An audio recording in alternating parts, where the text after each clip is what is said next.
celebratory moment expressing both joy and sorrow together and bringing it out into the larger daily world of living.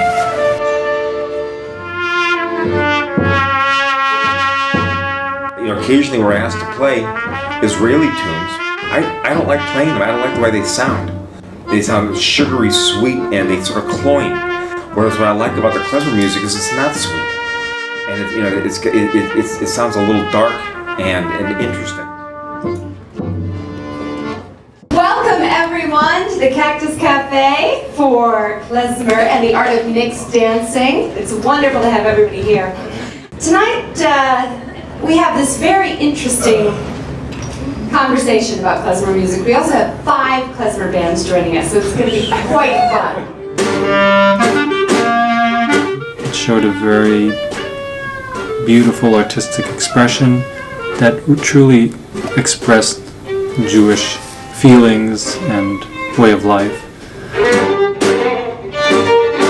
Klezmer comes from the Hebrew word for instrument, but in Yiddish it became the word for the musician.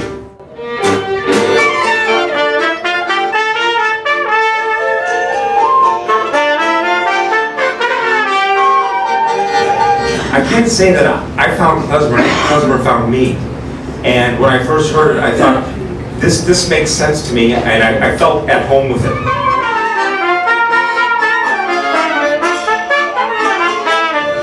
It's not just mere entertainment.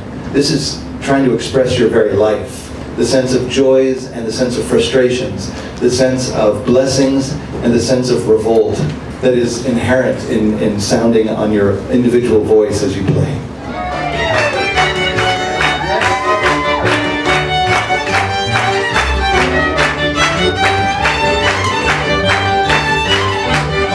When you say Klezmer, you mean Jewish musicians. And they introduced a minor third into the scale, which you do not hear in American scales. And that creates this really juicy spot in the scale. And for me, that's really one of the things that defines Klezmer music, is this new kind of minor, called the harmonic minor, and it creates these modes. And this is one of the few kinds of musics where you hear these scales predominate. And a lot of these modes that David mentions are actually synagogue modes and sort of sacred music modes and liturgical modes that sort of speak about a particular way of feeling or of delving deeply into a particular moment.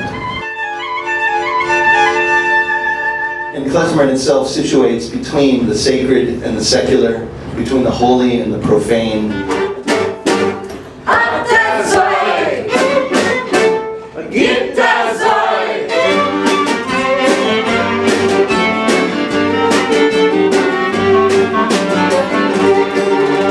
The violinist or the clarinetist in particular, they'll make cantorial kinds of sounds. That sounds like the voice is breaking.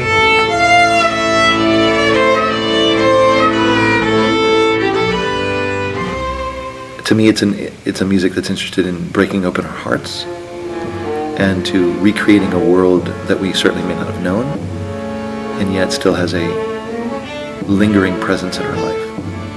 And that's true for Jews or non-Jews or anybody. It's an infectious music, and ultimately at the bottom of it, it's a music to be danced to. So in addition to all of the psychological and philosophical feelings of feeling secure or insecure in the world, ultimately at the end, we just dance.